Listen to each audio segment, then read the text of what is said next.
ETV Bharat मध्ये आपलं स्वागत। आपण पाहत आहात न्यूज टाइम।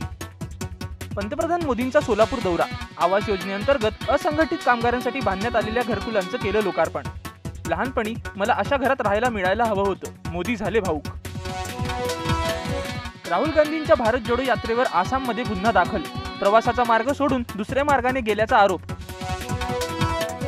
मुख्यमंत्री एकनाथ शिंदे दाऊस दौऱ्यावरून परतले, 3,53,000 कोटींचे सामंजस्य करार, राज्यात 2 लाख रोजगार निर्मिती होणार असल्याचा दावा। मनोज जरांगे पाटील मराठा आरक्षणाच्या मागणीसाठी उद्या मुंबईला रवाना होणार, कुणबी नोंद असलेल्या मराठा समाजाला तात्काळ प्रमाणपत्र वाटप करण्याचे सरकारचे आदेश। राम मंदिराच्या उद्घाटनापूर्वी देशभर राममय वातावरण, पंतप्रधान मोदींनी सुरेश वाडकर आणि आर्या आंबेकर यांचं हृदय में श्रीराम गाणं केलं शेअर। वाडकर म्हणाले, हा तर श्रीरामाचा आशीर्वाद। ईटीव्ही भारतला दिली एक्सक्लुझिव्ह प्रतिक्रिया। उद्धव ठाकरेंचा भाजपावर निशाणा, म्हणाले, बाबरी पडली त्यावेळी भाजपातील काही जण आम्हाला वाचवा म्हणत बाळासाहेबांकडे आले होते, तेव्हा त्यांना वाचवले नसते तर आज ते कुठेच दिसले नसते।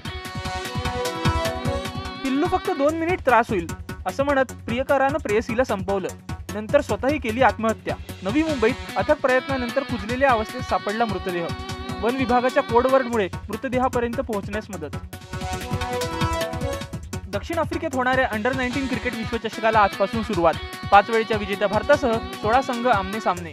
20 जानेवारीला बांगलादेश विरुद्ध टीम इंडियाच्या मोहिमेला सुरुवात।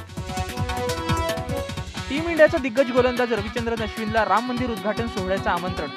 अश्विनसह सचिन तेंडुलकर, महेंद्रसिंह धोनी, विराट कोहली, मिताली राज आणि हरभजन सिंग हे क्रिकेटपटूही होणार सहभागी।